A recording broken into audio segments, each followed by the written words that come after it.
Bonjour et bienvenue dans le premier épisode de Podcast Sexiste, le podcast qui traite des questions de genre au niveau linguistique et sociétal. Moi, c'est Audrey Royer et aujourd'hui, avec de nouveaux intervenants, nous allons aborder le thème du sexisme ordinaire. Je suis donc accompagnée d'Audrey Valette qui va nous parler du sexisme ordinaire dans la science, de Frédéric Mortigne pour le sexisme ordinaire au travail, de Catherine Bordeaux-Brassard qui évoquera le sexisme ordinaire dans la langue, et enfin de Laetitia Ducomte, c'est quoi cette insulte, qui parlera de certaines insultes sexistes. L'épisode se compose de 3 parties, dont le temps est mentionné dans la description.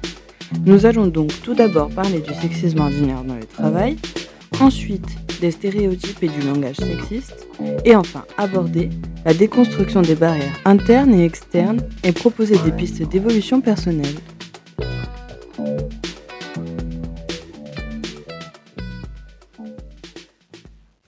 Je m'appelle Audrey Valette, je suis médiatrice scientifique au CPIE Arinage. C'est donc un CPIE, c'est un centre permanent d'initiative pour l'environnement. Et je suis à la médiation au pôle d'animation de réseau de la culture scientifique, technique et industrielle pour le territoire corse. Donc au sein de la structure, on a plusieurs pôles, notamment donc pôle environnement, éducation à l'environnement. On a aussi l'Opéra, qui est un centre socio-culturel, et le 3e pôle, donc la culture scientifique, à laquelle on traite tout ce qui est médiation et animation de réseau pour le territoire, et donc au sein duquel on développe des actions et des gros projets, des projets structurants, et notamment sur lesquels on travaille donc sur des thématiques variées en sciences, où actuellement on est sur des projets on peut traiter du milieu marin, et où là effectivement sur le projet Les filles oser les sciences qui traite du regard et de la position des femmes vis-à-vis des sciences. Catherine Bordeaux-Brassard, je suis traductrice, administratrice universitaire. J'aime la langue et avant d'être traductrice, j'étais féministe. Dans l'un de mes cours de mon baccalauréat en traduction, on a présenté la traduction féministe et c'est là que j'ai vu que mes deux passions se rencontraient.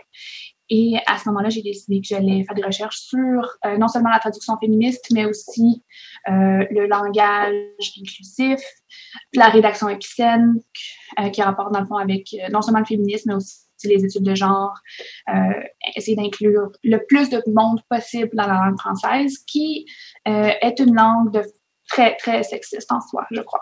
Frédéric Mortigne, pour l'Aracte Corse. L'Aracte Corse, c'est l'association régionale pour l'amélioration des conditions de travail. C'est un outil qui a été créé par les partenaires sociaux donc, il y a 15 ans pour pouvoir accompagner les entreprises sur différents sujets qui peuvent être à la fois les questions de relations sociales dans l'entreprise. C'est également tout un sujet autour de l'égalité professionnelle, parce que tous les ans, on met en place l'université de l'égalité professionnelle. On doit être à la 5e année cette année, avec des journées où on fait intervenir régulièrement des chercheurs universitaires pour traiter les sujets avec nous. Et puis, c'est aussi capitaliser toutes nos interventions pour éclairer les politiques publiques de façon à ce qu'eux-mêmes, quelque part, sachent ce qui se passe sur le terrain dans les entreprises, au-delà du soutien à l'investissement et, en tant que tel, mais comprennent que voilà, les différents enjeux qui se posent, c'est aussi les enjeux à la fois économiques, bon, à la fois évidemment d'investissement, mais aussi de relations sociales, de transformation de l'entreprise, etc.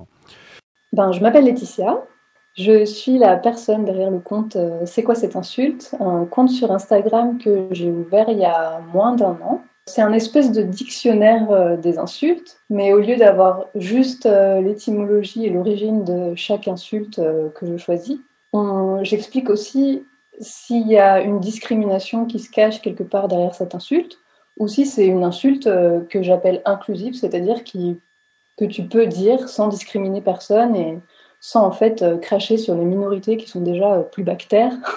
Donc on n'a pas besoin non plus de continuer à les insulter. L'idée de mon compte, elle est venue parce que je pense que quand j'ai compris qu'il y avait vraiment plein d'insultes qui étaient hyper sexistes, hyper racistes, avec son étymologie et avec son origine et l'histoire de la création de cette insulte, c'est des insultes que je pense on devrait essayer de plus utiliser. je fais pas la police du langage. Je suis pas là pour dire c'est une horreur et tu es une personne sexiste si tu utilises le mot con ou le mot connasse. Je comprends totalement le fait que c'est quand même une habitude et que c'est quelque chose qu'on a vécu avec ces insultes sans comprendre aussi leur portée discriminante derrière.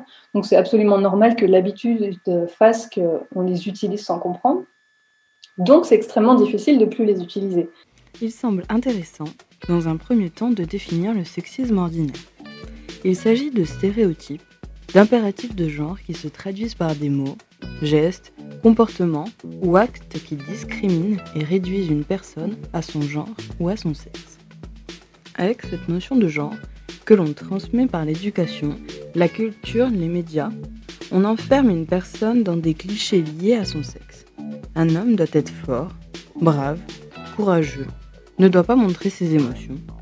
Une femme doit être douce, jolie, distinguée et avoir l'instinct maternel. Les deux genres sont concernés, mais leurs impératifs ne sont pas les mêmes. Le sexisme, c'est donc une attitude discriminatoire envers le genre. Le fait que ça soit ordinaire signifie que c'est conforme à l'ordre établi, à ce qui est considéré comme normal dans une société donnée à un moment T. Ces deux notions accouplées définissent la banalisation des discriminations de genre. Le sexisme ordinaire est partout, dans le quotidien, dans la famille, les cours de récréation, les médias, la publicité, etc. Aujourd'hui, nous allons nous intéresser à celui perpétué dans la langue, les insultes, la science et tout de suite, le travail. Un sexisme ordinaire au travail, il a été défini notamment par le Conseil supérieur de l'égalité à plusieurs niveaux. Il y a 5 types de sexisme qui ont été définis, ce qu'on appelle le sexisme bienveillant. D'une certaine manière, c'est-à-dire dans les relations traditionnelles d'entreprise, ce qui est un peu embarqué par une forme de culture de l'entreprise. Il y a un sexisme qui est un peu plus masqué. Il y a ensuite une sorte de gradation moins favorable, entre parenthèses, puisqu'on passe à un sexisme plus hostile. Et ensuite, on est sur un terrain qui est beaucoup plus problématique, puisqu'il s'agit notamment du harcèlement sexuel, voire des agressions sexuelles. Donc pour l'entreprise aujourd'hui, d'une certaine manière, déjà les catégorisations en tant que telles, ça vaut dans tous les domaines d'activité. Il n'y a pas d'activité particulière soumise à avec des environnements qui peuvent contraindre ou orienter en tout cas ce genre de problème. C'est à la fois dans le champ privé comme dans le champ public. C'est pas lié forcément à une activité spécifique en particulier. Juste rappeler aussi que l'employeur, de certaine manière, a aussi des responsabilités vis-à-vis de ce sujet-là. Elles sont au moins de 3 niveaux. Le premier niveau, c'est une responsabilité pénale, c'est-à-dire que lui est responsable aussi de l'agissement de ses propres salariés. Une responsabilité civile, dans le sens à la fois de la condamnation potentielle et puis de la réparation, mais surtout une responsabilité managériale, au sens où il est en tant que tel, à la fois responsable de ses salariés, mais en capacité aussi de sanctionner des formes de dérive, ou en tout cas des sujets qui peuvent être traduits en tout cas en tant que tel. Voilà. Donc c'est un autre niveau en tant qu'ARACT, c'est-à-dire outil paritaire qui a une forme de neutralité dans l'intervention de l'entreprise, qu'on essaye d'acculturer les collectifs de travail, avec ce que je vous ai amené aujourd'hui, notamment le jeu de plateau là, qui s'appelle Sexisme sans façon, et qui permet de renseigner quelque part et d'acculturer les collectifs de travail pour avancer sur le sujet. Parce que si on s'en tient, on va dire, uniquement au message à la fois de la société ou plus généralement des contraintes de la loi, je dirais c'est nécessaire, mais ça suffit pas. Voilà. Donc l'enjeu est vraiment d'irriguer l'entreprise avec ces sujets-là.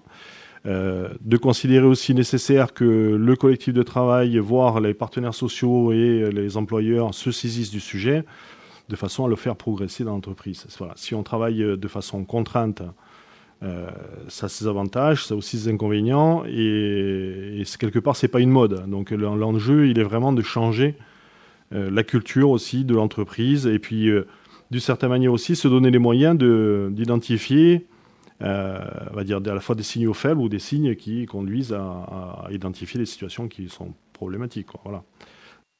Qu'en est-il dans le domaine scientifique ? Sur quel projet travailles-tu en ce moment, Audrey ?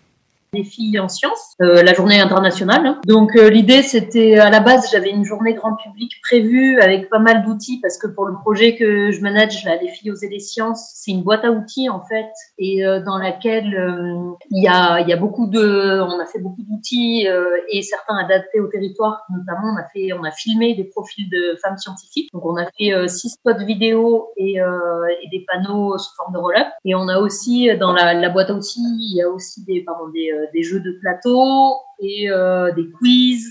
Et il y a le principe aussi de tout ce qui est débat mouvant autour de la thématique. L'idée, c'était d'utiliser tous ces outils qui sont, d'habitude, ils sont destinés, si tu veux, à la base, ils ont été faits pour faire des interventions scolaires au niveau des collégiennes et lycéennes. Enfin, collégiens, collégiennes, lycéens, lycéennes. Et l'idée, c'est de faire des journées grand public pour les adapter, les permettre d'offrir cette visibilité au grand public et notamment aussi aux familles, parce que sensibiliser les jeunes c'est une chose, mais après par rapport à la thématique scientifique pure qui là concerne aussi bien les filles, les garçons, c'est ouvrir tous ces métiers en fait, et aussi aux familles, parce que parfois on se contente entre guillemets de ce qu'on connaît ou de ce qu'on voit. Et quand les jeunes arrivent avec des idées plein la tête, sont parfois un peu confrontés à un certain refus ou à certaines craintes, parce que en fait c'est de la méconnaissance. Mais ça c'est global, c'est pas lié aux filles, c'est pour les filles et pour les garçons, c'est lié aux sciences en général. Est-ce que l'on sait vers qui le sexisme ordinaire au travail est-il le plus tourné ? On n'est pas un outil, nous, qui traitons une entrée spécifique par la question directement du genre. Quand on traite un sujet qui tourne autour d'une problématique, alors ça peut être aussi l'égalité professionnelle, ça peut être aussi les questions de ségrégation, etc. C'est plutôt amener le collectif de travail et puis aussi les partenaires sociaux et l'entreprise à réfléchir les sujets de façon à les poser de façon objective et ensuite à essayer de les traiter. Alors, de différentes manières. Hein. Ça peut être déjà de les identifier et même de les faire verbaliser en tant que tels. C'est déjà parfois une avancée.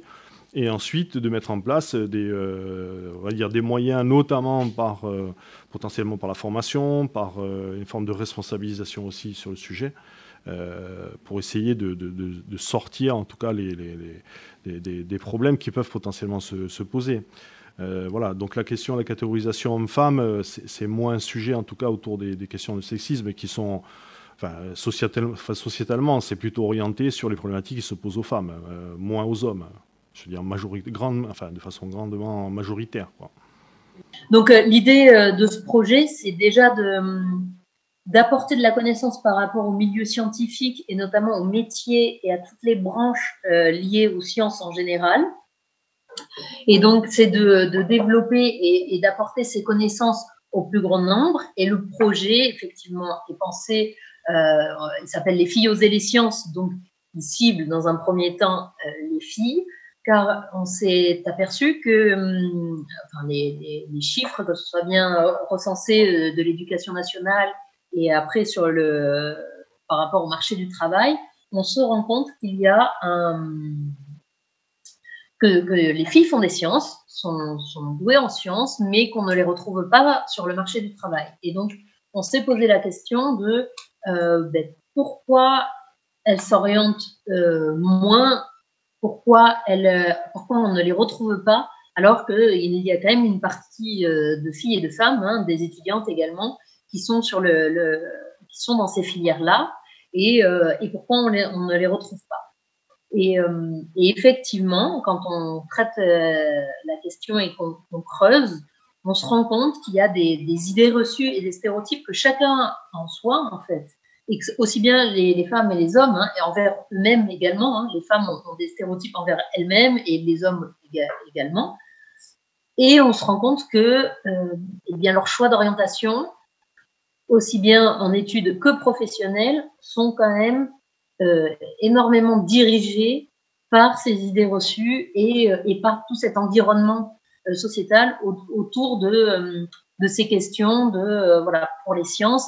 Eh bien, on range les personnes dans certaines catégories, c'est-à-dire que dès le plus jeune âge, les garçons sont faits pour les maths, les filles sont plutôt pour les sciences humaines, les sciences douces. La distinction aussi qu'on fait souvent, qui est assez violente, brutale, c'est sciences dures, sciences molles. Les sciences dures sont pour les garçons, donc les maths, la bio, la physique, ça va être les garçons.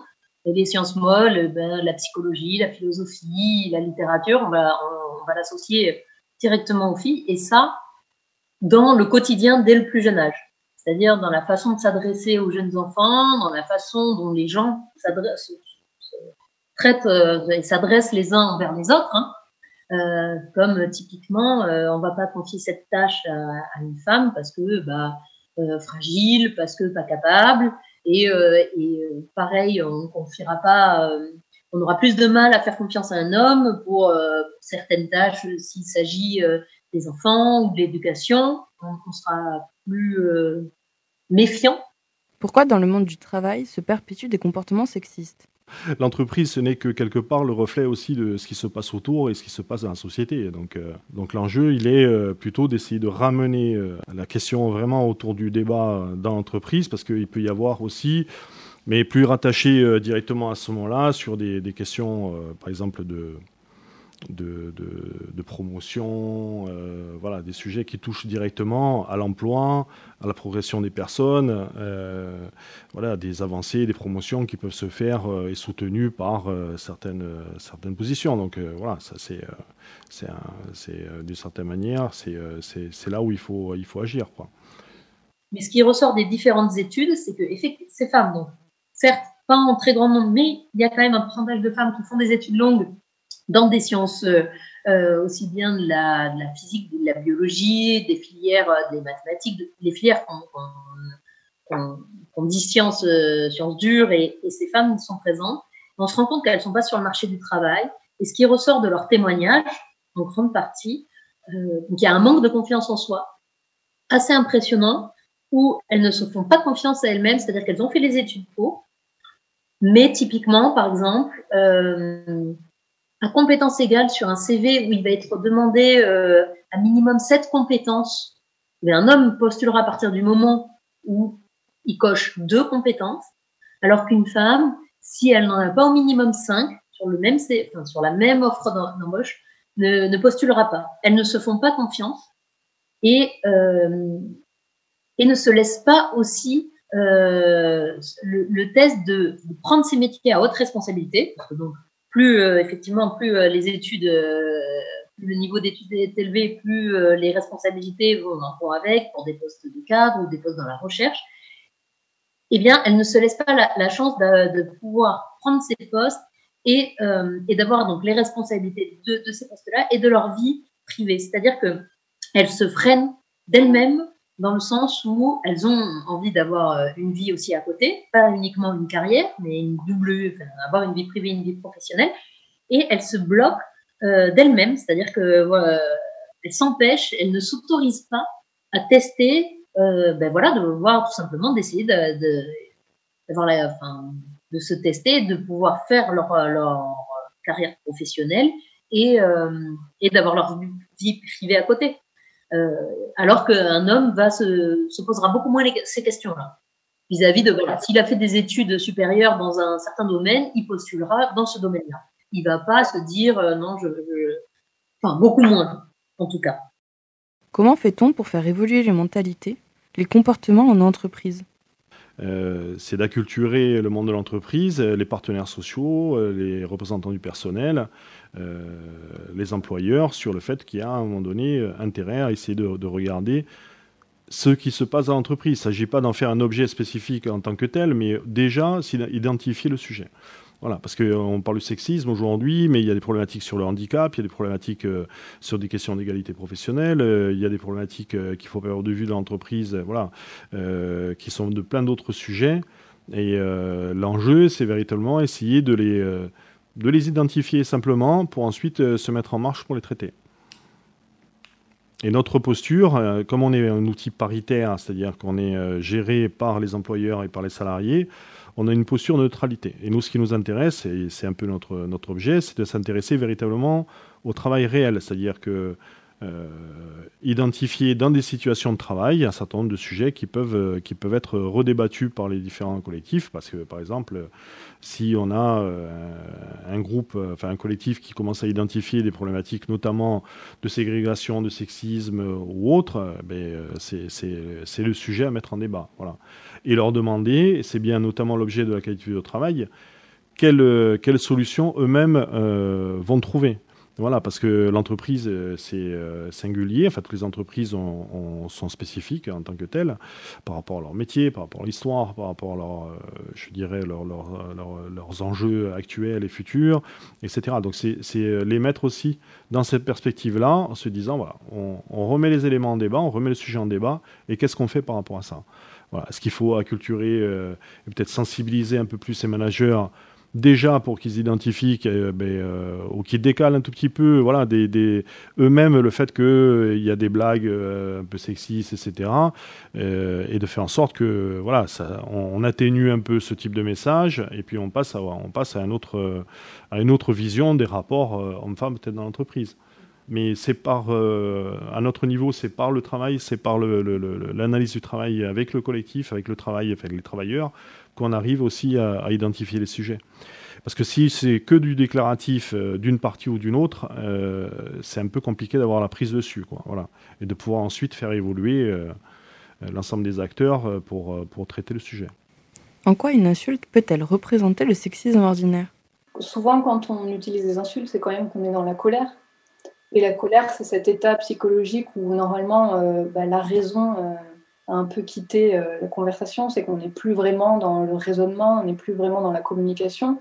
On est comme ça, il faut que ça sorte tout seul, quoi. C'est comme on dit, la cocotte sur le feu, là on explose, et quand on explose de colère, on dit les choses, parfois des choses qu'on regrette, mais quand même des choses instinctives. Et c'est intéressant de voir quel est l'instinct, qu'est-ce qui est instinctivement les termes qu'on va choisir pour exprimer notre colère. Et c'est des termes que la société a décidé d'utiliser comme des termes péjoratifs. Et c'est vraiment ça qui est très important dans la déconstruction, c'est d'arriver à comprendre qu'il faut qu'on reprenne le sens de ce qu'on dit. C'est très important parce que sinon on véhicule des idées qui sont donc des discriminations systémiques de la société que parfois nous-mêmes on combat, mais on ne s'en rend même pas compte qu'on continue à les véhiculer à travers nos termes, quoi. Une fois que l'on a identifié le problème, que fait-on ? La deuxième phase, c'est après, on va dire, cette sorte de diagnostic, d'autodiagnostic un peu de la situation, c'est petit à petit d'identifier les situations, d'essayer de se mettre dans une forme aussi d'expérimentation dans l'entreprise en se disant, voilà, sur tel collectif, on a ce type de problème, qu'est-ce qu'on fait pour le traiter ? Voilà. Et on se met en route pour identifier les modes aussi de traitement, c'est-à-dire se voir peut-être plus souvent, mettre en place des formes d'espaces de discussion autour du sujet entre managers et salariés. C'est aussi ne pas perdre de vue que l'employeur est présent, souvent à travers la DRH, notamment pour les grandes entreprises, pour donner les ressources, c'est-à-dire autoriser les salariés quelque part à se réunir, et puis peut-être aussi générer de l'information, peut-être demain déclencher des formations pour peut-être favoriser, on va dire, déjà, on va dire la notion de classification, là, comme le Conseil supérieur de l'égalité l'a fait, c'est-à-dire on voit bien qu'il y a une gradation entre ce qui est du fait, entre parenthèses, courant aujourd'hui, des remarques sexistes, voilà, des formes de sexisme bienveillant, jusqu'à des choses, jusqu'au harcèlement, voire l'agression sexuelle. Donc on n'est pas sur le même objet, mais en même temps, l'entreprise a une responsabilité sur la totalité de la chaîne, quel que soit le niveau, on va dire, qu'on va catégoriser. Le sexisme ordinaire en milieu professionnel est une véritable discrimination de genre. Le Conseil supérieur de l'égalité professionnelle, le CSEP, a identifié en 2015 3 types de sexisme ordinaire. Premièrement, le sexisme dit bienveillant, de la galanterie aux propos paternalistes, qui peuvent réduire l'autre à son apparence ou à un objet de désir, jusqu'aux compliments de compétences professionnelles qui sont perçus comme spécifiquement féminins ou masculins. Juridiquement, c'est donc interdit par la loi. Nul ne doit subir d'agissements sexistes, définis comme tout agissement lié au sexe d'une personne, ayant pour objet ou pour effet de porter atteinte à sa dignité ou créer un environnement intimidant, hostile, dégradant, humiliant ou offensant. Le CSEP a défini ce deuxième type de sexisme ordinaire comme masqué. Il s'agit de blagues, d'humour sexiste, de répartition de tâches selon les stéréotypes de genre, ne pas inviter à une réunion, ne pas écouter, couper ou ne pas donner une prise de parole, reprendre à son compte une idée ou mettre en doute, sans raison, l'avis d'une autre personne. Et enfin, le CSEP propose un troisième type de sexisme, le sexisme hostile.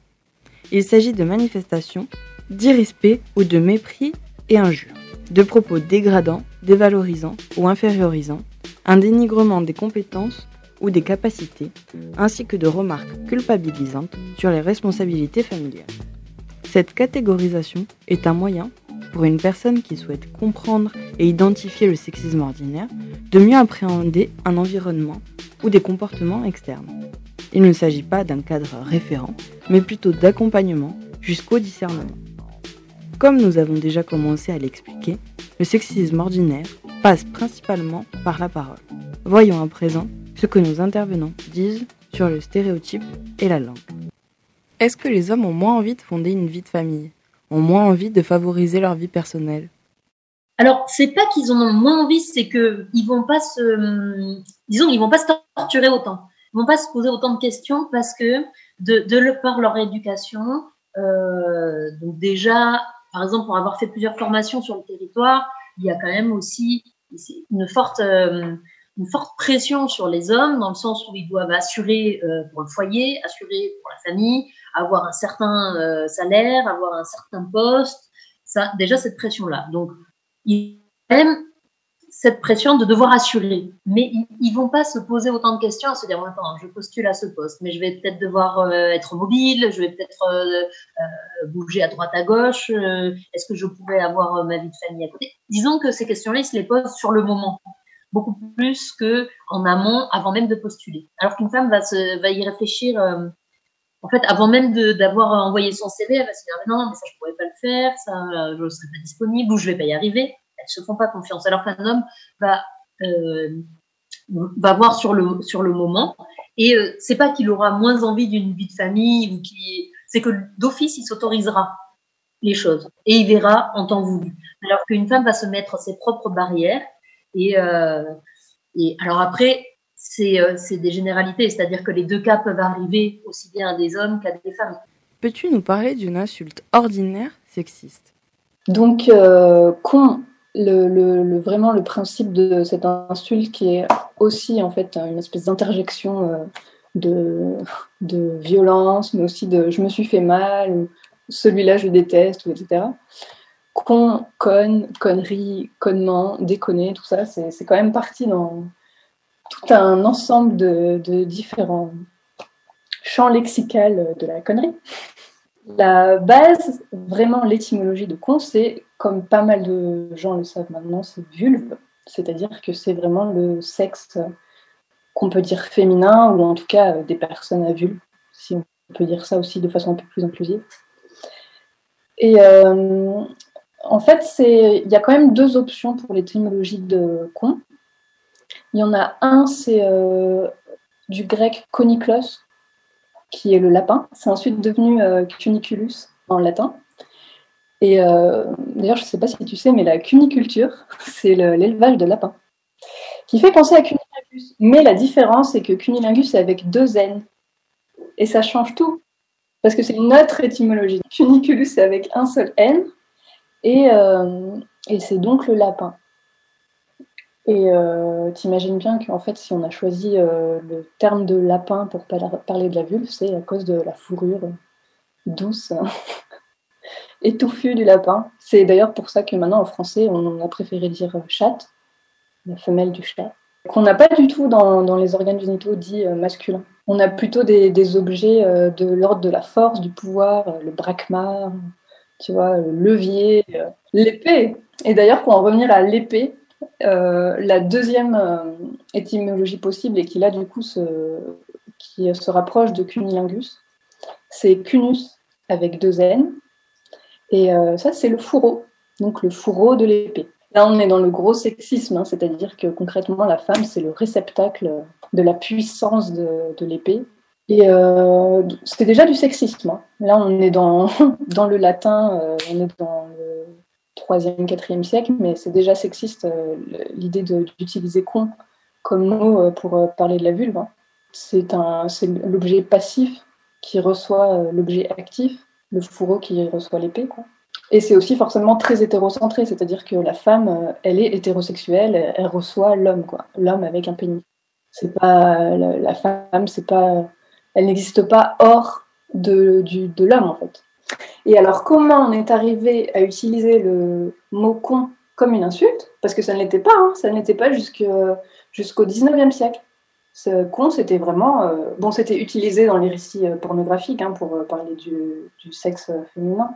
Comment c'est devenu une insulte, c'est un peu mystérieux, mais ce qui est sûr, c'est que ça provient du sexisme. C'est-à-dire que traiter de con, c'est traiter de vulve, et donc c'est traiter d'organes génital féminin, et donc la femme, elle est censée forcément être inférieure à l'homme. Et donc, c'est un peu comme traiter d'animal, c'est-à-dire que quand on fait une hiérarchie entre les hommes et les animaux, on fait aussi une hiérarchie entre les hommes masculins et les femmes, le mâle et la femelle. Et du coup, traiter de con, c'est traiter de femme. En termes linguistiques, en quoi est-ce du sexisme ordinaire? Au niveau du sexisme ordinaire, ce qu'on remarque, c'est la langue est constituée d'expressions. La langue vivante contient beaucoup de ce qu'on appelle des expressions idiomatiques, donc des phrases qui sont répétées, des mots qui vont ensemble. Donc, des mots qu'on entend souvent ensemble, des collocations, par exemple. Les expressions idiomatiques de la langue française, lorsqu'on parle des femmes, sont très, très sexistes au niveau où, par exemple, on réfère souvent à certaines parties de la femme comme de la nourriture. On va dire d'un fessier que c'est une pêche. On va dire des seins que c'est des melons. On va dire que c'est des prunes. La virginité féminine, c'est une cerise. Ou les animaux. Mais lorsqu'on parle du corps de la femme, elle est là, elle est objectifiée comme quelque chose qui peut être mangé, qui peut être dévoré par l'appétit masculin, par exemple. Souvent, lorsqu'on parle d'animaux, quand on dit qu'une femme est une chienne, que c'est une vache, une femme qui mange beaucoup, nous en français, on l'appelle une cochonne. Ou aussi une femme qui a un appétit sexuel, qui ne correspond pas à ce qu'on s'attend d'une femme qui doit, dans le fond, recevoir le sexe et non y participer comme un personnage actif. Elle va être classée comme une cochonne aussi. Ça, c'est pour un peu diminuer la femme. Donc, on essaie de la superposer à des animaux. Même chose, par exemple, pour l'homme, mais dans l'autre sens. Souvent, lorsqu'on parle d'homme et qu'on utilise des termes animaux, on utilise souvent la hiérarchie des loups. On va parler du mâle alpha. On va parler du mâle bêta. Récemment, les incels, donc les hommes qui sont involontairement célibataires, les incels, pardon, involontaires célibataires, ils ont commencé à parler du sigma. C'est le loup qui serait équivalent au mâle alpha, mais qui fait pas partie de la hiérarchie. Donc, eux, on dirait que le patriarcat de la langue française et de ses expressions les met dans des classes. Si t'es un vrai homme, t'es un mâle alpha.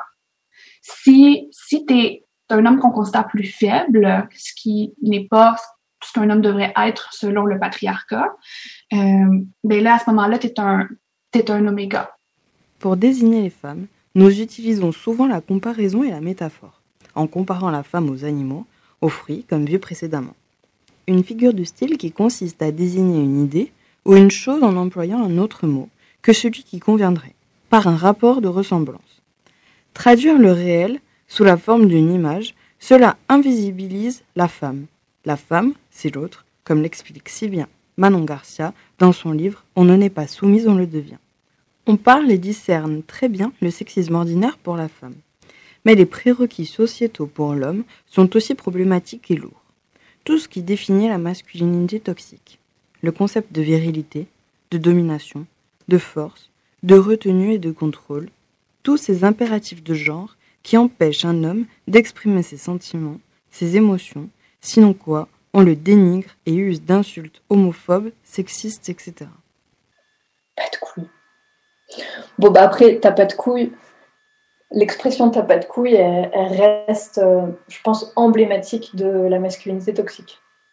C'est que la société ramène des soi-disant qualités morales aux organes génitaux, donc au sexe, ou ce qu'on nous on préfère appeler genre, de la personne.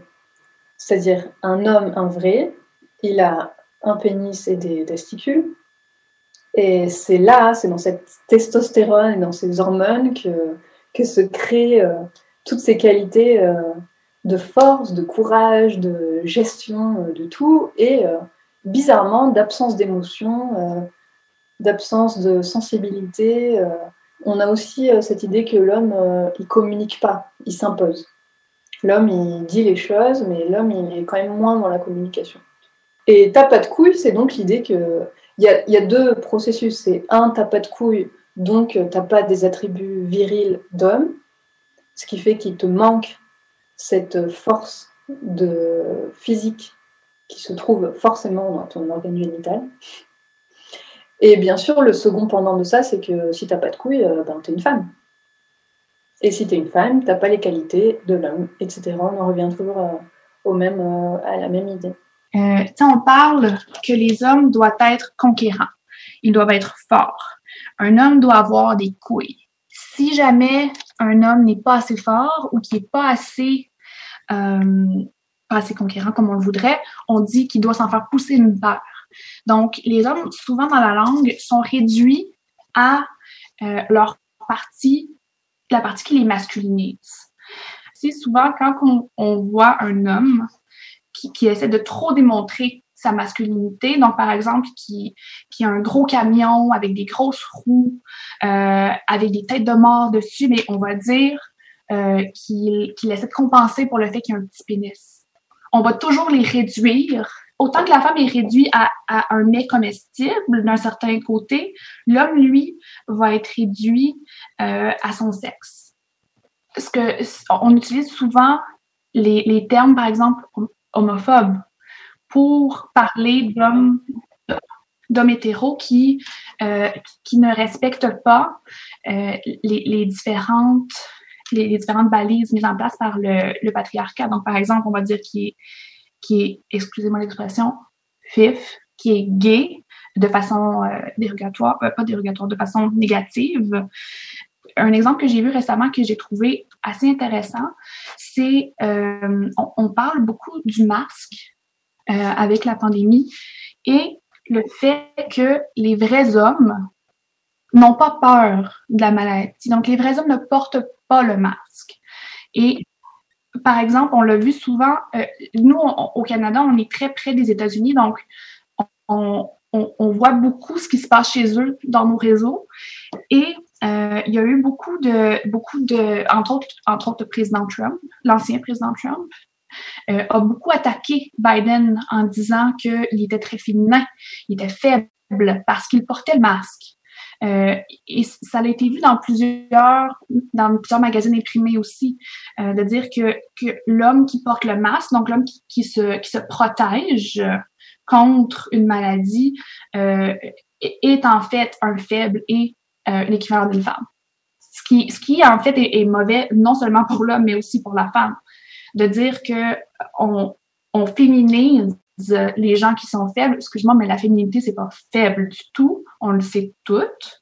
Il y a beaucoup d'hommes qui le savent aussi. Mais souvent, lorsque l'homme est considéré comme less than, moins que ce qu'on s'attendrait de lui, on l'écrit beaucoup en utilisant des termes féminins aussi. Tapette, il est presque triste. C'est-à-dire que à l'époque de l'Inquisition, on parle du Moyen-Âge, donc, ce qu'on utilisait comme tapette à mouche, c'était des espèces de, des espèces de longues brindilles de bois avec lesquelles on fouettait les insectes. Un peu comme, en fait, on utilisait comme les queues des vaches ou les queues des chevaux, tu sais, font. Ils se fouettent comme ça pour enlever les insectes. Les gens à l'époque ont utilisé le même principe. Ils ont pris des longues tiges de bois et ils fouettaient comme ça les insectes. Et ces mêmes tiges de bois, en fait, servaient à construire les bûchers sur lesquels on brûlait et les sorcières et ce qu'on appelait les sodomites, c'est-à-dire les homosexuels. Donc l'origine de Tapette, c'est concrètement cette longue tige de bois qui servait à brûler les homosexuels qui se faisaient pénétrer. Pas forcément ceux qui pénétraient d'ailleurs. Et d'ailleurs, tu sais comment on dit tapette en anglais? Fagot. Et fagot, en français, c'est fagot, le fagot de bois. C'est ce que nous, on appelle le fagot de bois pour construire les bûchers. À la base, quand on utilise tapette pour parler des hommes homosexuels, c'est pour quand même les ramener à leur sort qui normalement les attend, qui est la mort, quoi. Qui est la mise à mort, la torture et la mise à mort violente. Si on reste sur le plan, on va dire, uniquement légal, souvent c'est quelque chose qui rentre au niveau notamment des directions, avec les obligations qu'on a sur la mise en place d'un document unique, notamment sur les risques psychosociaux, etc. Mais c'est assez peu traduit de façon aussi fine pour arriver au niveau le plus fin, on va dire, de l'activité, c'est-à-dire au niveau des salariés entre parenthèses de base, quoi, c'est-à-dire là où il y a de la production, etc. Donc l'enjeu, il est de tenir compte de ce qui fait le cadre légal, c'est essentiel, et puis c'est incontournable, mais en même temps s'intéresser au travail réel et à la façon dont voilà, ces sujets-là sont appropriés ou pas, et puis ensuite les permettre la mise en route. En effet, si nous voulons une pleine compréhension, appréhension et appropriation du sujet, il faut mettre en place une expérimentation. Laetitia, parle-nous d'une autre insulte ordinaire. Ça me fait beaucoup penser aussi à l'insulte PD. Ça vient de la même période. Et ce qui est étrange, c'est qu'à l'époque, on ne parlait pas d'homosexualité parce qu'on ne parlait pas d'hétérosexualité et qu'il n'y avait pas de différence de sexualité. En tout cas, il n'y avait pas une vision négative des relations sexuelles entre hommes. C'était d'ailleurs le contraire. Ça faisait aussi partie de l'éducation. C'est-à-dire, en gros, si tu voulais être un homme politique avec du charisme, si tu voulais avoir une carrière politique, il te fallait avoir un jeune homme qui était parfois des adolescents. Hein. Là, on parle de garçons on parle de viol et on parle aussi clairement de pédocriminalité. Hein. Même si le terme n'existait pas, ça ne changeait rien en fait que ça existait. Et il fallait l'éduquer politiquement et dans la société, etc., mais aussi sexuellement. Et il y avait des hommes, par exemple, qui refusaient d'avoir ce genre de relations, qui n'avaient pas envie d'avoir des relations sexuelles avec des garçons. Et donc, du coup, ils ne pouvaient pas avoir une position hiérarchique qui soit haute. Ça faisait partie du processus politique. Ouais. Mais par contre, il fallait quand même avoir une femme pour la lignée, pour la reproduction. Ouais. Et puis les pauvres, sinon, si on leur fait pas des enfants, qu'est-ce qu'ils vont faire de leur vie? Et alors, PD, ça vient de pédéraste. Et la pédérastie, c'était donc ça. C'était en fait pédi c'est l'enfant en grec. Et érastos, que tu peux retrouver dans érotique, érotomanie, ce genre de mots maintenant, c'est un des types d'amour grec, parce qu'ils avaient 3 types d'amour différents. Nous, on dit amour, en français, on n'a qu'un mot, mais eux, ils ont 3 types d'amour différents. Ils ont philia, qui est l'amour, l'amitié, cette espèce d'amour fort que tu as pour ton meilleur ami, pour des personnes qui sont proches de toi, comme une famille, mais qui sont tes amis. Érastos, c'est l'amour sexuel, la passion, la sexualité, quoi. Et d'ailleurs, c'est pour ça qu'aujourd'hui, on préfère utiliser le mot pédocriminel plutôt que pédophile. Voilà, parce que concrètement, pédophile, c'est une personne qui aime les enfants, même qui a une amitié très forte pour les enfants, ce qui n'a pas de sens, ce qui n'a rien à voir avec la pédocriminalité. Et du coup, PD vient de pédéraste, et les pédérastes, c'était donc ces hommes qui avaient un peu à leur service ces garçons qu'ils éduquaient sexuellement. Et donc, pédéraste, ça veut concrètement dire pédocriminel. Donc, traiter maintenant les homosexuels de PD, c'est les traiter de pédocriminels. Parce que la société fait toujours un rapprochement entre l'homosexualité et la pédocriminalité par un biais homophobe étrange, hein, qui est que les hommes homosexuels ont des perversions sexuelles qui les poussent à vouloir pénétrer et avoir le pouvoir sur d'autres hommes, mais qui doivent être forcément plus fragiles, donc des enfants. Donc on a rapproché pédocriminalité et homosexualité par pure homophobie. Une des choses qui est très différente entre le français et l'anglais, on le sait tous, dans le français, tout a un genre. Les objets sont genrés, alors qu'en anglais, c'est généralement beaucoup moins genré. Donc, par exemple, la table, c'est tout le temps the table. On n'a pas les déterminants ne sont pas genrés. Les adjectifs ne sont pas genrés non plus, sauf ce qui a trait aux personnes. Au début, l'anglais était genré, car toutes les langues européennes viennent directement d'une langue avant le latin. C'est normal d'avoir des langues genrées. La majorité des langues européennes le sont, mais l'anglais a été modifié parce que quand l'Angleterre a été, si on veut, colonisée par les Nords, les deux langues avaient différents genres pour les mêmes objets. Et là, ils ont décidé de retirer les genres pour être capables de mieux s'entendre et de mieux communiquer entre eux. Donc, c'est pour ça que l'anglais n'a pas le même accès. Tout est genré que le français a. Au niveau du français, non seulement tout est genré, mais tout a été masculinisé. Au Moyen Âge, on peut dire que le français était beaucoup moins masculinisé qu'il l'est présentement, beaucoup moins sexiste. Voilà, je le dis, parce que à ce moment-là, les femmes avaient plus de chances d'effectuer des emplois qui ont été par l'après, dans les années 1700-1800, considérés comme des emplois seulement pour les hommes. Des emplois qui avaient de l'influence, des emplois qui permettaient l'utilisation de la pensée et de la raison, entre autres. Donc, à ce moment-là, des mots comme autrice, qui a beaucoup été réutilisé, qui d'ailleurs, je sais pas pour vous en France, mais au Québec, jamais pratiquement on utilise le mot auteur, pour parler d'une femme auteur. On utilise toujours autrice. Maintenant, il a été vraiment, il est rené de ses cendres.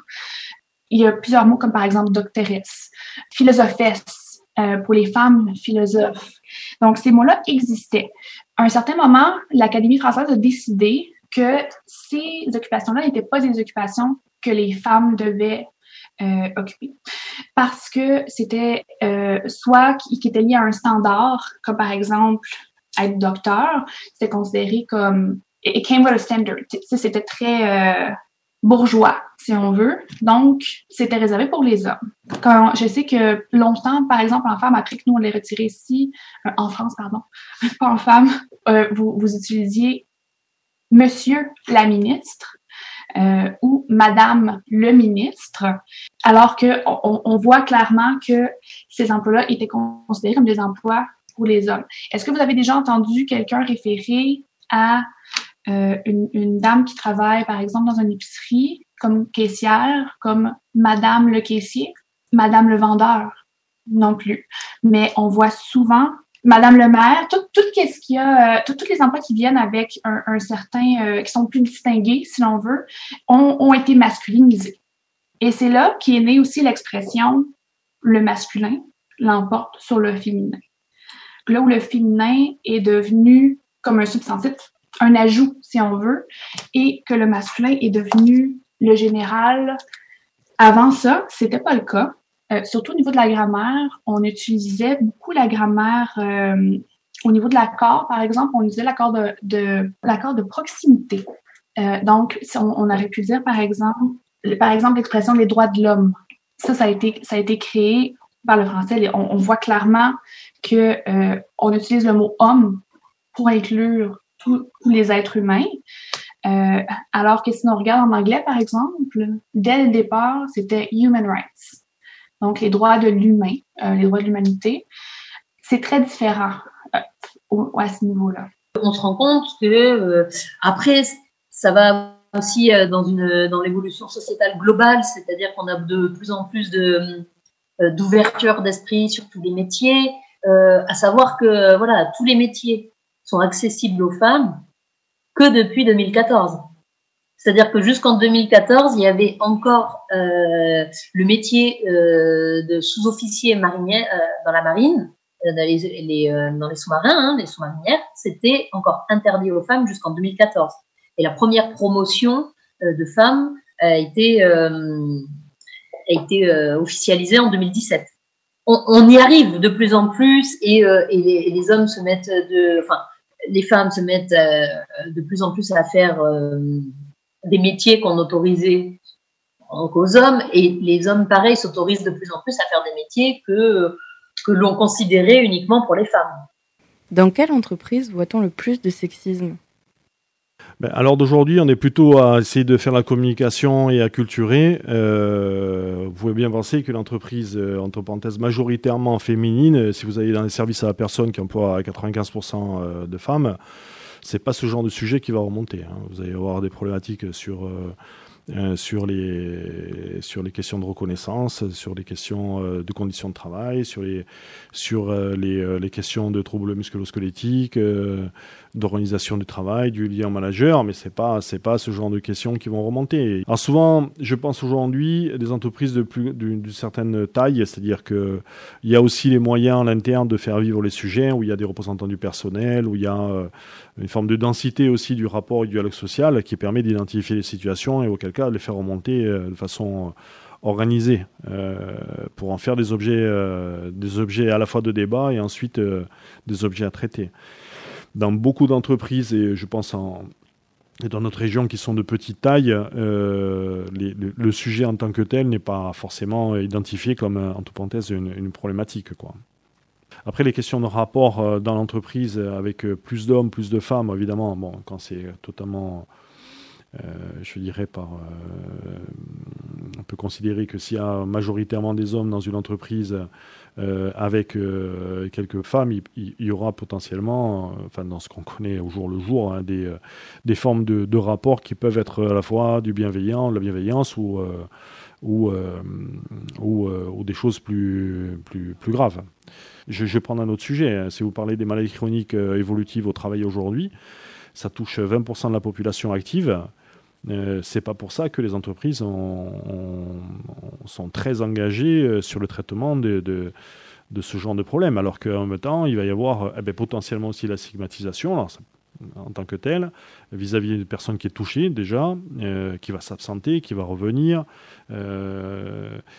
et des questions d'aménagement de poste qui peuvent avoir un coût, même si c'est accompagné, etc. Voilà. Il y a un rapport et un regard qui changent vers la personne.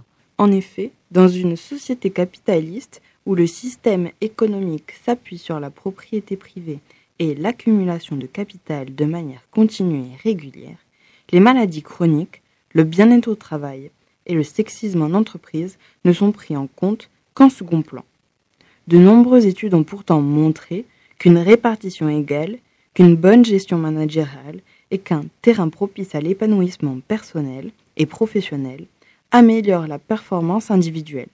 Pour cela, nous vous invitons à prendre connaissance de documents de la RACT et de la Directe. Quand on parle de sexisme aussi, il y a des problèmes qui sont liés au fait de la méconnaissance, et comme par exemple tous ces noms de métiers que l'on garde au masculin, parce qu'ils ont une connotation, une fois mis au féminin, ils ont une connotation plutôt négative. Un entraîneur, c'est un entraîneur. Si on parle d'une entraîneuse, ça peut porter à confusion. Il y a la rédaction, dans l'édition, c'est pareil. Rédacteur en chef, on voit très bien que ça va être le poste de l'éditeur en chef. On voit très bien que ça va être le responsable global de la revue à éditer. Alors que quand on le met au féminin, rédactrice, éditrice, là, ça va être plus la personne qui fait le secrétariat dans l'idée qu'on s'en fait. Alors qu'au final, c'est le même poste. Tout ce sexisme-là, qui est négatif autant pour les femmes que pour les hommes, clairement, ça vient directement du patriarcat. Ça vient aussi beaucoup de ce qu'on a appelé récemment la masculinité toxique. C'est la masculinité forte à tout prix pour les hommes. Et ça, c'est clairement toxique pour eux, comme ça a été toxique pour les femmes depuis toujours. Et ça, on en a parlé beaucoup. De comment la masculinité est toxique pour les femmes, mais c'est toxique aussi pour les hommes. Il est ordinaire pour les hommes, mais il est aussi ordinaire pour les femmes. Tu sais, la masculinité toxique fait que un homme, un vrai, comme ils disent, ben, ça doit se montrer supérieur à une femme. En anglais, ils disent two birds, one stone. C'est que en disant les vrais hommes font ci, ça fait mal aux hommes, mais ça fait mal aux femmes aussi. Tu sais, de dire les vrais hommes ont plein de partenaires sexuels. Les vrais hommes sont supérieurs au niveau de leurs émotions, sont capables de mieux gérer leurs émotions que les femmes, sont plus forts aussi intellectuellement que les femmes. Mais ça fait mal aux deux côtés. Ce qui est vraiment intéressant, c'est de comprendre que si on utilise un mot sous forme d'insulte, ça veut dire que si on utilise ce mot contre quelqu'un, ce mot, il a une valeur péjorative. C'est-à-dire que tu ne vas pas dire à quelqu'un « espèce de stylo ». Parce qu'on n'a rien contre les stylos, il n'y a rien de mal avec les stylos. Si tu dis à quelqu'un « espèce de petite femme » et que pour toi c'est une insulte, ça veut dire que pour toi, une femme, une petite femme, c'est quelque chose que l'autre personne n'aurait pas envie d'être, c'est quelque chose qui va le blesser si on lui dit. C'est quand même la base de l'insulte. Tu ne peux pas renier le fait que si tu traites un homme de femmelette, c'est que c'est censé le blesser de ressembler à une femme. Donc être une femme, c'est pas censé être bien. Aussi, au niveau des femmes, ce que je trouve, c'est que les femmes sont les victimes choisies du sexisme linguistique. Donc, elles ont été invisibilisées depuis plusieurs années. Dans la grammaire, on les a retirées, comme je parlais tantôt des milieux intellectuels, on a retiré plusieurs façons de les rendre visibles dans la langue. Et c'en est la même chose aussi pour les personnes non genrées. Surtout dans la langue française qui... par exemple, moi, dans ma pratique de traduction, je travaille dans un centre de counseling universitaire et lorsque je traduis ou lorsque je contacte les étudiants, j'ai des étudiants en français et en anglais. Et je trouve ça très, très difficile en français de toujours être inclusive. Parce que en anglais, c'est très facile d'entamer un courriel puis de dire Hello folks, voici ce que j'ai à vous dire. Tout le monde est inclus. C'est non-genré, c'est ni les femmes ni les hommes. C'est tellement facile. Ou lorsque j'envoie un courriel à un étudiant en lui parlant d'un de ses clients, ben, j'utilise toujours le « they ». Hein, il au pluriel. Donc, peu importe le genre du client, c'est super facile de dire « they ».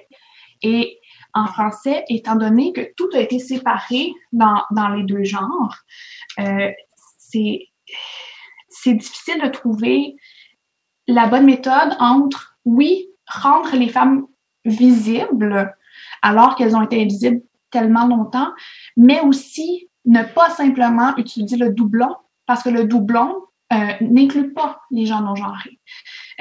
Donc, le doublon, c'est d'utiliser, par exemple, mesdames, messieurs, bonjour à toutes et à tous.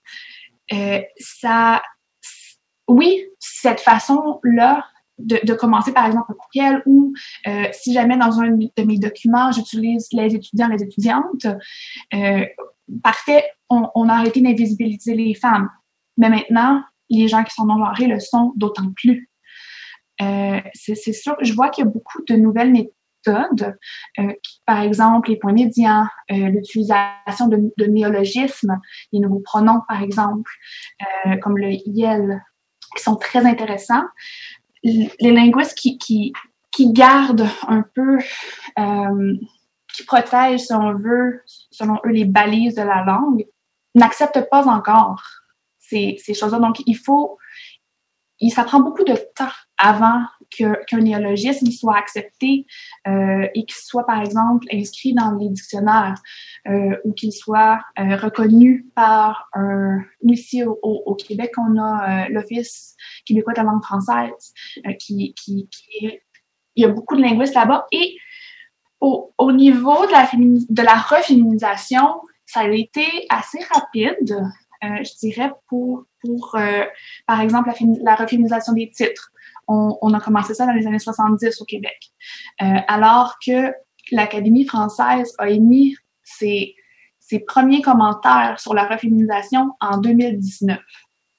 Après cette intervention, nous souhaiterions vous parler d'un compte Instagram Bye Bye Bannery, qui est une collective, une expérimentation pédagogique de création typographique variable et inclusive.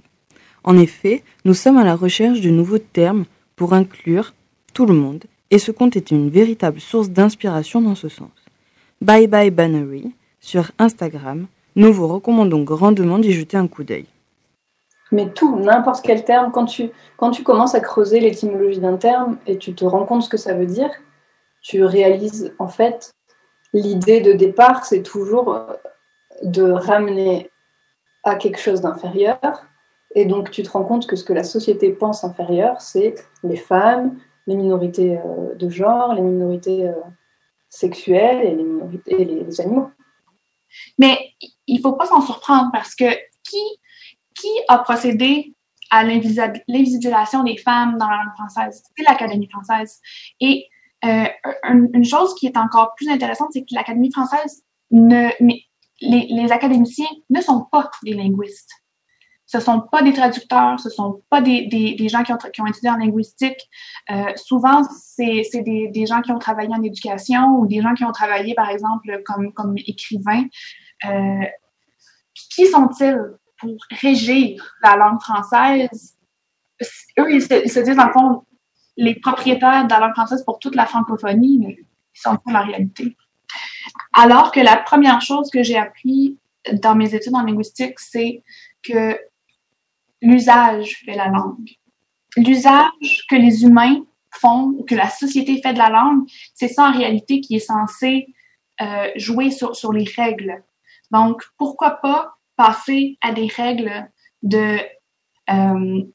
d'accord de proximité? Pourquoi pas utiliser les nouveaux pronoms, utiliser les nouveaux substantifs? J'ai entendu récemment dans un podcast, c'était au lieu d'utiliser bonjour, chers auditeurs et auditrices, je crois que c'était auditeuriste. Quelques définitions s'imposent. Selon l'internaute, le dictionnaire français, un néologisme, c'est un mot ou détourné de sa langue d'origine, modernise un concept en le redéfinissant. Un terme épicène, c'est un terme dont la forme est la même dans les deux genres. Et une écriture inclusive est un ensemble de règles de graphie visant à éviter toute discrimination par l'écriture. La société évolue, le langage évolue et s'adapte à l'évolution de toute personne.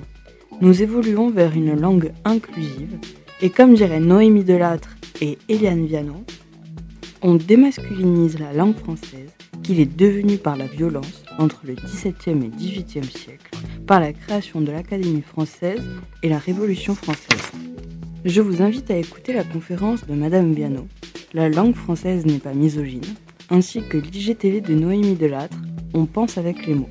Pour résumer, est arrivé en même temps l'imprimerie, l'Académie française et les bouleversements sociaux et politiques liés à la Révolution française. Les femmes qui jusqu'alors étaient poétesses, philosophesses, autrices, sont désormais invisibilisées, effacées de l'histoire et nullement mentionnées dans les imprimés. Mais depuis la Révolution française et la création et la perpétuation du patriarcat à travers l'Académie française, tout cela a bien changé, n'est-ce pas? Pour en savoir plus sur l'Académie française, l'écriture inclusive et la féminisation des métiers, rendez-vous sur les réseaux sociaux de Podcast ou Sexisme. Après ce passage sur les stéréotypes et la langue, il semble pertinent de déconstruire les barrières internes et externes et de voir les potentielles et possibles améliorations. Comment identifier, faire de la pédagogie et changer le sexisme ordinaire? Sur le fond, quel que soit le sujet qu'on traite, notamment en termes de risques psychosociaux, l'enjeu, c'est véritablement évidemment de les inscrire dans le document unique, voilà, de se donner des pistes, des moyens pour le traiter, et c'est de le faire vivre. Parce que identifier d'une certaine manière, c'est quelque part répondre, on va dire, à la commande réglementaire et légale. Mais si derrière il n'y a pas de traduction opérationnelle, c'est pas opportun. Donc voilà, l'enjeu il est véritablement d'accompagner pour pouvoir faire en sorte que dans l'entreprise on arrive comme ça à bâtir aussi une politique. Hein. C'est pour ça que le fait que la direction soit présente est essentiel. Bâtir une politique, ça veut dire donner des moyens aussi, peut-être passer un peu plus de temps sur ce sujet-là que sur d'autres et créer les conditions du changement. Et effectivement, quand on amène les projets aux jeunes, on précise bien et sur ces métiers-là que c'est accessible à tout le monde. Et typiquement, pendant une intervention, on a une jeune qui a posé une question à sa prof et qui lui a demandé si elle pouvait être électricien. Dans sa phrase, c'est-à-dire que ils avaient pas encore la notion de dire oui, électricien, bien sûr que tu peux être électricienne, c'est pas le problème, mais parce que dans l'idée, la représentation qu'ils ont, la jeune avait envie de faire ce type de métier, enfin du moins elle s'intéressait à ce métier, mais se poser la question si elle pouvait le faire, dans le sens où pour elle, oui, c'était un métier d'homme en fait, et du coup je ne me rendais pas compte que c'est oui, bien sûr que tu peux le faire et qu'après il faudra les compétences qui permettront de faire ce métier, mais que la seule barrière c'est l'apprentissage et les compétences. Ce n'est absolument pas réservé à une catégorie de personnes. Donc effectivement, aux jeunes on leur apporte ça avec justement aussi des profils notamment de femmes scientifiques pour montrer vous pouvez faire tout ça. Et non seulement ça apporte des métiers, les jeunes se disent les femmes sont aussi capables de faire. Par exemple, on a le profil de Marie Sachot qui est commandante du PGHM. En général, c'est des postes qu'on associe aux hommes et largement aux hommes. D'ailleurs, elle est commandante du PGHM dans un peloton où elle n'a que des hommes sous ses ordres. C'est des catégories. Évidemment, il y a des orientations où les femmes et les hommes vont s'orienter plus. Hein. En effet, il y a des sous-représentations dans tout métier. Mais est-ce que les femmes, filles, rencontrent des barrières externes à l'accès à ces métiers-là ? Alors, en effet, c'est vrai que quand on pose les questions aux témoins et aux femmes qu'on interviewe pour les profils, dans un premier temps, la réponse non, pas trop, non, non, pas trop de barrières. Et en fait, en creusant, on se rend compte que si, il y a quelques barrières qui sont un peu disséminées, c'est-à-dire des barrières environnementales, enfin dans l'environnement dans lequel évolue la personne, si elle a des envies de s'orienter dans des milieux scientifiques, non, ça va être compliqué, ça va être long, ça va être dur. Donc l'environnement familial aussi joue beaucoup là-dessus. Non, laisse faire ton frère, ou non, mais ça va être trop compliqué pour toi, ou pour les garçons, c'est pareil, c'est-à-dire non, mais tu vas pas faire ça, c'est trop facile, ou c'est trop délicat pour toi, tu peux pas faire ce type de métier. Et ensuite, globalement, dans l'environnement global, donc il y a l'environnement familial qui joue énormément, de par les idées reçues et les stéréotypes des membres de la famille et de l'environnement direct. Et ensuite aussi, tout ce qui est environnement extérieur, c'est-à-dire on le voit dans les campagnes de pub, ça commence dès le plus jeune âge, les campagnes de pub pour jouer, où c'est simple, aller dans les super... Voilà, c'est-à-dire que vous avez deux catégories, le bleu, le rose, et puis ça s'arrête là. Et après, on retrouve beaucoup plus disséminé, beaucoup plus délicat, par exemple pour les promotions de certaines filières d'études ou d'études supérieures. Et on verra que pour promouvoir des métiers des sciences humaines, on verra plutôt une femme délicate en train de lire un livre.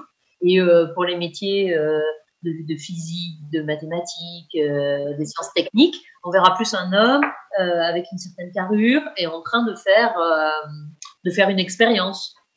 Comme nous l'avons déjà dit précédemment, le sexisme ordinaire est partout, même dans le marketing.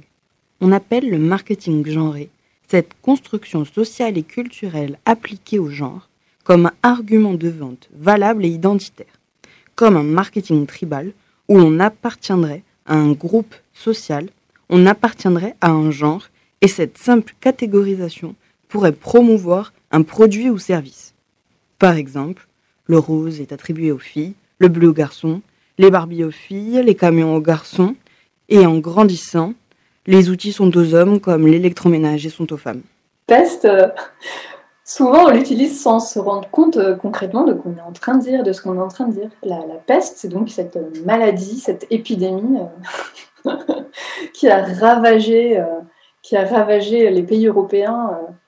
Et on l'utilise pour parler des enfants, hein, souvent des jeunes filles, des adolescentes, qui, encore une fois, ne sont pas discrètes, ne se laissent pas faire, ouvrent leur bouche et se plaignent. Et forcément, t'imagines que quand même on met au même niveau une enfant ou une jeune fille qui ne se laisse pas faire et qui décide de faire des choses sans qu'on lui donne l'ordre, avec une épidémie meurtrière. On a ravagé l'Europe. On peut considérer que c'est plus simple dans le sens où on va leur demander et leur imposer moins d'exigences. Après, ces métiers-là, on les atteint quand même à partir d'un certain nombre de compétences. Il faut quand même avoir des compétences, c'est sur des dossiers. Mais effectivement, un CV identique, ça sera plus facile pour un homme dans le sens où on va lui demander de moins étaler ses ambitions de vie privée, parce que autant on pourra poser la question à une femme si elle veut des enfants, autant un homme, par exemple, ça c'est typiquement une question qu'on pose, qui n'est quasiment jamais posée à un homme, c'est-à-dire voulez-vous des enfants, est-ce que vous allez devenir père? En tout cas, dans les témoignages qu'on a pu avoir, cette question n'est jamais posée à un entretien d'embauche pour un homme, alors qu'elle revient régulièrement pour une femme, et de tout âge, c'est-à-dire aussi bien en début de carrière qu'en milieu de carrière, cette question est quand même sur le tapis. Donc, plus simple, oui, mais pas sur tous les aspects.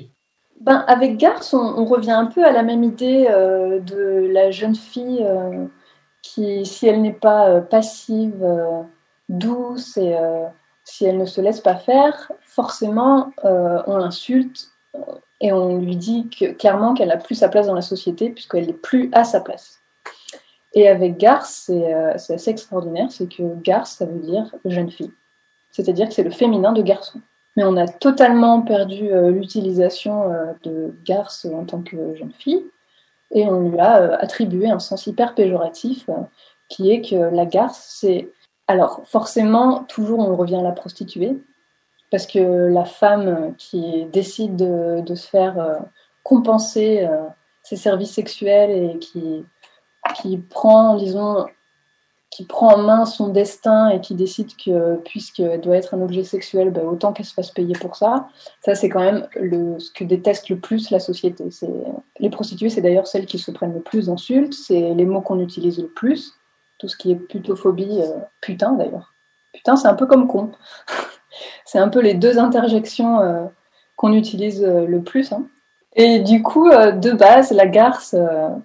c'est à partir du XVIIe siècle que c'est passé de jeunes filles adolescentes, on va dire, hein, comme garçons, c'était quand même des jeunes, à prostituées. Mais d'ailleurs, ça s'est même chevauché au XVIIe siècle. Je sais que dans Zola, tu pouvais retrouver dans le même livre garce pour parler d'une adolescente et garce pour parler d'une prostituée, tu vois. Et puis finalement, avec le temps, on a perdu totalement l'idée de jeune fille tout à fait basique, et on a gardé le sens de prostituée. Et après, vers le XXe siècle, début du XXe siècle, c'est devenu... la garce est devenue celle qui se tait pas, celle qui a une liberté sexuelle assumée. C'est celle qui... La garce, c'est aussi souvent celle qui blesse l'homme, mais qui s'en excuse pas. Celle qui fait un peu des coups fourrés, des coups par derrière. On me dit, la garce. C'est celle, en fait, qui a des comportements qu'on pourrait même limite apprécier chez mesquins, et des choses qu'on pourrait apprécier chez les hommes, mais qui, chez une femme, portent à l'insulte. C'est-à-dire quelqu'un qui s'assume, quelqu'un qui ose, quelqu'un qui est libre. D'ailleurs, garce, le pendant de garce, il n'existe pas pour les garçons. Hein. Le masculin de garce, l'idée qu'un homme il est libéré sexuellement, on a quoi? On a playboy, c'est pas des insultes, quoi. Un coureur de jupons. D'ailleurs, l'idée, il y a une grosse culture du viol derrière le coureur de jupons. Parce que la femme s'enfuit s'il lui court après.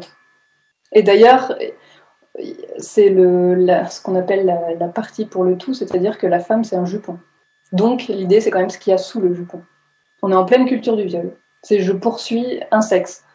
Pour un homme qui aurait envie de se lancer dans certains métiers, par exemple un homme qui veut faire de la garde d'enfants, c'est pour lui ça peut être très compliqué d'avoir des parents qui lui fassent confiance. C'est-à-dire que vous confierez, c'est des généralités après bien sûr, attention, c'est pas tout en règle. La plupart des gens confieront beaucoup plus facilement leur enfant à une femme qu'à un homme. Et pourtant, le risque est exactement le même. C'est-à-dire que vous confiez votre enfant à une personne, mais c'est complètement inconscient. Et donc, typiquement, il faut pas s'arrêter à la peur des autres, aux freins que les autres se mettent eux-mêmes, à leurs propres barrières. Il faut se dire, moi je veux faire ça. En effet, je vais rencontrer des difficultés, peut-être plus qu'une autre personne, mais il faut pas lâcher, il faut pas se résigner. Il y a beaucoup d'insultes d'animaux qui sont aussi féminisées. Par exemple, mauviette, qu'on caractérise plus les hommes peut-être avec ce terme-là. Mauviette, ça vient de mauvie, c'était un animal, c'est toujours un oiseau marin. Et du coup, la mauviette, quand on rajoute E de TE, le suffixe « et », c'est une façon de féminiser, bien sûr, et c'est aussi une façon d'inférioriser. Le suffixe « et », c'est la petitesse, c'est plus petit, c'est comme la fillette. Quand on caractérise un humain comme un animal, c'est parce qu'on a bien sûr, avec notre société spéciste, l'idée que déjà, l'humain, ce n'est pas un animal, c'est une autre catégorie. Et du coup, c'est infériorisé. Les insultes qu'on attache souvent aux hommes, et souvent aussi quand même aux homosexuels en soi, c'est l'idée qu'on manque de courage, qu'on manque de force, qu'on manque d'allant dans la vie, on n'a pas les bons arguments, on n'a pas la place de l'homme viril, et la virilité, c'est forcément la puissance, la force... Et la capacité de prendre la place, c'est le va-t-en-guerre, c'est l'empereur, c'est le soldat, quoi. Celui qui n'a pas d'émotion, celui qui a peur de rien. D'ailleurs, mauviette, c'est comme... en fait, ça veut dire poule mouillée. On aime bien choisir quand même des animaux féminins. Mauvi, comme c'est un animal qui est au masculin, c'est le mauvi. On le féminise, c'est la mauviette. Et la poule mouillée, pas le coq mouillé. En quoi la traduction féministe peut-elle aider les femmes dans le sexisme ordinaire? Au niveau de la traduction féministe, il y a plusieurs études qui ont été faites. Et je dis études, mais je parle surtout de recherche universitaire entre autres, ou évaluation de traduction, révision de traduction aussi, surtout au niveau de la traduction littéraire. Je dirais, plusieurs personnages féminins ont été traduits par des hommes et ont été mal traduits. Donc, les personnages féminins soit perdent de leur caractère, ils vont être des personnages plus simples, des personnages plus ancrés, par exemple, sur la sexualité. Le dialogue de ces personnages-là va être beaucoup moins intellectuel. Le choix des mots qui vont être utilisés soit pour décrire ces personnages ou qui vont être utilisés pour les faire parler sera pas nécessairement fidèle à l'original, qui a été, par exemple, écrit par une femme. Aussi, l'exemple le plus connu, c'est la traduction de textes féministes, comme par exemple Le deuxième sexe de Simone de Beauvoir. La première traduction avait été faite par un homme. Le texte est beaucoup plus petit. Le livre, en fait, est beaucoup plus petit. Il y a beaucoup moins de pages que l'original parce que le traducteur a décidé de couper plusieurs exemples, a décidé de retirer certaines pièces de la théorie de Simone de Beauvoir, mais c'est la première qu'on présente lorsqu'on parle de traduction féministe, à quel point les idéologies féministes, les idées des femmes et les personnages de femmes sont modifiés à travers la traduction, donc quelque chose est perdu. C'est ce qu'on appelle lost in translation, donc ils sont pas rendus. Le plafond de verre est une notion indiquant la difficulté pour les femmes à progresser hiérarchiquement en entreprise particulièrement. Elles progressent jusqu'à un certain niveau et finissent par heurter un plafond de verre qui fait référence à des barrières sociétales. Dans les métiers scientifiques, on est encore très paternaliste comme milieu. C'est encore délicat. Bon, il y a beaucoup de femmes, Mais les femmes qu'on retrouve, malgré tout, pour leur carrière, ça a peut-être été positif, mais sont très dures. Et ce qui est dommage, en France encore, on retrouve des comportements dans les milieux de recherche, donc les milieux d'études et d'études supérieures. Certaines femmes, de par le fait qu'elles ont eu, elles ont vraiment travaillé dur et pour atteindre un certain niveau, vont être beaucoup plus exigeantes et beaucoup plus dures envers les jeunes générations, vont avoir à la limite des comportements misogynes envers les nouvelles générations de femmes qui arrivent, vont favoriser plutôt à CV identique, vont favoriser plutôt des profils masculins. Parce qu'il y a plusieurs facteurs. Donc, il y a la peur d'être remplacé, hein, parce que après s'être battu et d'avoir lutté pour avoir un certain poste, il y a quand même cette peur qui s'installe de on va me prendre ma place, hein, tout simplement. Et deviennent également beaucoup plus exigeantes du fait que pour elles, ça n'a pas été facile. Donc, ça ne sera facile pour personne. Comment pouvons-nous calculer la qualité de vie au travail ? Il n'y a pas une notion de cotation, c'est-à-dire on leur fait peser, on va dire, les différents points pour savoir quels sont ceux qui ressortent de façon pertinente pour eux et potentiellement ou non problématiques ou problématiques. Mais il n'y a pas de calcul, entre parenthèses, de la qualité du travail. La qualité du travail, elle est propre à un collectif. Propre et spécifiquement. C'est eux qui définissent là où ils se positionnent. Hystérique, originellement, ça vient du grec hystérikos, qui est un dérivé de hystéria, et hystéria, c'était la matrice, l'utérus. Donc déjà à l'époque, on est au 5e siècle avant Jésus-Christ, et tu as Hippocrate, un des médecins grecs les plus connus, qui nous décrit une maladie dans son traité des maladies, et qui nous explique que donc hystérios, la maladie de l'utérus, pour lui, son idée de base, c'est que la femme, si son utérus il n'est pas fécondé, c'est-à-dire si elle n'est pas enceinte, si l'utérus ne porte pas un fœtus ou un bébé, l'utérus est en manque, il est vide, et donc il recherche le plein, et du coup l'utérus se balade dans l'intérieur du corps de la femme. Ce qui cause forcément plein de problèmes psychologiques et physiques, puisque la femme elle a quand même un organe qui se balade dans son corps. Leur logique, c'est que la femme, elle est faite pour être enceinte. Elle est faite pour être fécondée par l'homme.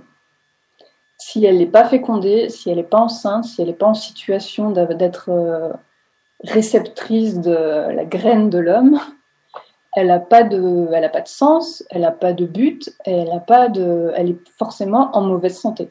C'était l'idée de base. Et du coup, l'hystérie, c'était ton utérus pas fécondé qui se balade dans ton corps et qui te crée des symptômes physiques et psychologiques graves. Et en fait, petit à petit, dans les siècles, jusque 1980 quand même, hein, c'est le moment où on a sorti le terme hystérie du dictionnaire médical. Et Freud ? Lui, c'était psychanalytiquement l'idée que tu as eu un trauma sexuel et que du coup, ta sexualité a été traumatisée et tu recherches, pareil, une espèce de sérénité soi-disant sexuelle, mais cette sérénité sexuelle, elle est forcément aussi par le rapport sexuel avec un homme, le pénis, toujours. D'ailleurs, c'était une des techniques de soins de l'hystérie, c'était la masturbation. Mais pas la masturbation de la femme sur elle-même, la masturbation du médecin sur la femme. Parce que ça apaisait son désir sexuel qui n'était pas accompli. Oui, je pense qu'elles ont vécu des choses terribles, les femmes. Surtout que les symptômes de l'hystérie, il y en a eu, les symptômes de l'hystérie, ils ont été tellement nombreux et tellement pluriels, parce que comme c'est une maladie concrètement qui n'existe pas, on mettait un peu tous les symptômes qu'on voulait en fonction de l'époque. C'était les fièvres, les vertiges, mais aussi être bavarde, ne pas pouvoir se taire, ne pas être d'accord, être dans tout ce qui était femme un peu révolutionnaire pour l'époque, elle était hystérique. Mais on l'utilise toujours dans ce sens-là. D'ailleurs, les personnes qui utilisent le terme hystérique aujourd'hui, elles l'utilisent dans ce sens-là. C'est des femmes qui ne se laissent pas faire, des femmes qui laissent exprimer leurs émotions et qui sont souvent des émotions de colère et de réprimande. Et elles ne peuvent qu'être malades. C'est pas possible qu'elles aient vraiment en elles une envie de se défendre. Non, c'est une maladie. Il y a une étude qui est pas mal, qui montre, qui a été réalisée, me semble, alors en 2016, on a demandé à des jeunes filles, donc des collégiennes, de dessiner, de reproduire une forme géométrique, un dessin géométrique, en présentant l'exercice comme un exercice de mathématiques, de géométrie. Donc il fallait reproduire les formes. Et on a, dans un autre groupe de jeunes du même âge, on a présenté l'exercice comme un exercice de dessin, de reproduire, c'était le même schéma, et de reproduire donc le même, mais sous forme d'exercice de dessin. On a présenté l'exercice à des filles et à des garçons. Quand c'était un exercice présenté comme un exercice artistique, les filles réussissaient tout aussi bien, alors que quand il était présenté comme exercice de géométrie, là, elles perdaient complètement leurs moyens. Et des collégiennes, c'est-à-dire des jeunes qui avaient à peu près, dans les douzaines d'années. Donc ces clichés ces idées reçues, voilà, à partir du moment où c'est des maths, c'est panique, ça panique. Alors ça vient, c'est global. À 12 ans, vous savez pas encore si vous allez être bon pour certaines filières ou pas. C'est pas l'apprentissage, il est en cours, quoi. Toutes les capacités sont là, sont prêtes à être exploitées. Donc, c'est vraiment des barrières dès le plus jeune âge. Chez les garçons, on voit pas il n'y a pas de distinction de. Fiotte, il est très proche de garce. C'est-à-dire que fiotte, c'est comme garce, ça veut dire petite fille. C'est-à-dire petite fille est devenue fillette. Fillette en Franche-Comté, avec l'accent de là-bas, c'est devenu fillotte. Et il y a une règle en linguistique, plus les voyelles et les consonnes sont difficiles à prononcer, et plus elles ont tendance à disparaître dans le temps. Donc fillotte, on a vite enlevé les deux L et c'est devenu fiotte. Et la fiotte, on est dans la pleine masculinité toxique. C'est l'homme qui n'est pas viril, l'homme qui n'a pas de courage, l'homme qui n'a pas de force, l'homme qui est lâche, qui est peureux, qui assume pas son statut d'homme, qui est censé être celui qui porte le monde sur ses épaules et qui gère et qui a la force de mettre des choses en marche. Bon, c'est quand même aussi maintenant un synonyme de l'homme homosexuel, du gay, de l'homme gay. Bon, déjà, on aime beaucoup utiliser une insulte féminine pour les hommes homosexuels. Parce que forcément, l'homme gay, c'est celui qui a trahi son genre, qui a trahi sa virilité, c'est celui qui s'est rapproché de sa féminité. Tout ça, forcément, c'est des concepts tout à fait créés par la société, mais qui n'ont rien de biologiquement certain. C'est-à-dire il n'y a aucun type de qualité féminine ou de qualité masculine qui existe scientifiquement. C'est la société qui les crée en fonction de l'époque. D'ailleurs, il y a 200 ans, l'homme il portait du maquillage et des jupes. Mais de nos jours, en tout cas, voilà, l'homosexuel, c'est celui c'est entre guillemets féminisé. C'est celui qui a accepté d'avoir une part féminine. Et du coup, il a trahi son genre et donc on le traite de femme. Comme toujours, on le traite de petite fille, de fiotte. Les termes épicènes, qui est le fun, c'est qu'ils ne sont pas nécessairement masculins ou féminins. Donc, moi ici, on a des clients au centre. Donc, au lieu de dire les clients et les clientes, je vais dire la clientèle du centre. Au lieu de dire, par exemple, les étudiants et les étudiantes au niveau de l'université au complet, on pourrait dire la communauté universitaire. C'est sûr que il va falloir de l'éducation. Pas de l'éducation dans le sens où il va falloir inclure les gens dans cette discussion-là et les éduquer pour leur permettre d'apprendre ces nouvelles façons de faire. Et il va falloir aussi continuer, je pense, à créer des nouvelles façons et à y penser. La variation de sens entre un mot masculin et un mot féminin. Je pense que c'est là où on voit beaucoup la hiérarchisation des genres, c'est qu'un même mot un même mot qui n'est pas une insulte, un mot ordinaire, comme maître. Un maître au masculin, ça peut être ou le maître de l'esclave, donc il y a quand même aussi une position hiérarchique, ou le maître des élèves. Bon, il y a une personne au-dessus, et la maîtresse. Ok, ça peut être la professeure des écoles, on commence un peu à l'avoir aujourd'hui ce sens un peu plus, mais c'est aussi bizarrement la maîtresse, c'est-à-dire la femme avec lequel le mari trompe sa femme. Il y a un côté femme, il y a un côté sexualisé, il y a un côté femme objet, ou femme en tout cas, qui a un rapport avec l'homme. On l'a aussi dans, bizarrement, léger. Léger au masculin, c'est léger, c'est machin, et aérien, léger, et au féminin, légère, c'est tout autre chose. C'est la frivolité, on repart sur la sexualisation de la femme qui n'est pas censée être présente, parce que la femme n'est que là pour être fécondée et faire des enfants, elle n'est pas là pour aimer sa sexualité ou pour se retrouver dans une sexualité libérée, donc une femme légère. On en revient bien sûr à la putophobie, à la stigmatisation de la femme prostituée. Et un homme léger, non, ça veut rien dire. Ça n'existe même pas. Donc l'enjeu, il est aussi de travailler sur l'expression des uns et des autres pour faire en sorte qu'on lie à la fois les enjeux de performance aussi avec les questions peut-être indirectement plus sociétales qui sont celles du sexisme. Bien, en fait, pour limiter au maximum ce type de comportement et du moins pas le subir, c'est déjà d'être capable de savoir si on en est plus ou moins victime ou si on en est plus ou moins l'auteur. Il faut faire attention à son vocabulaire, il faut quand même faire attention à la façon dont on s'adresse les uns aux autres. Qu'est-ce que le sexisme ordinaire ? Où s'applique-t-il ? Qui le perpétue ? Comment pouvons-nous l'identifier ? Comment pouvons-nous éduquer à l'inclusion ? Comment inculturer au respect et à la parole égalitaire ? Comment déconstruire ses propres barrières ? Aujourd'hui, nos 4 intervenants ont tenté de répondre à ces questions. Mais le plus important, c'est que nous y répondions tous individuellement.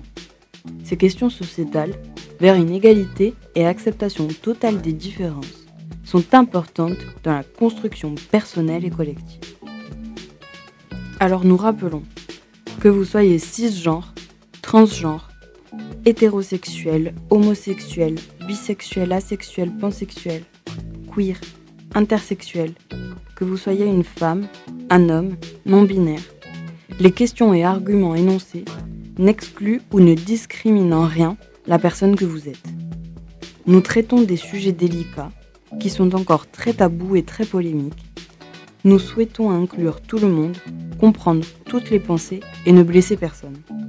Nous sommes très ouverts à la parole, alors n'hésitez pas à nous envoyer des messages privés pour nous parler de votre ressenti. En espérant que les sujets et thèmes abordés sauront vous enrichir personnellement, nous vous donnons rendez-vous le 15 mars pour le prochain épisode et en attendant, restez connectés sur les réseaux sociaux de Podcast ou Sexiste pour en savoir plus.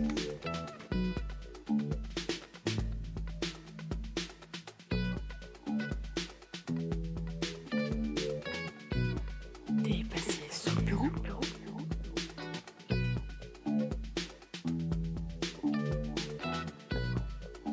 Fillette.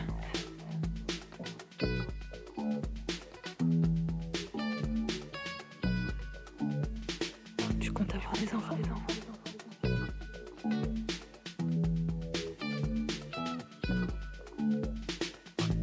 Sois un homme.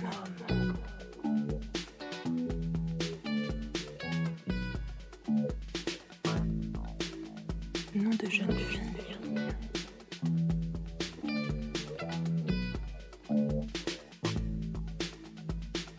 T'es pas viril.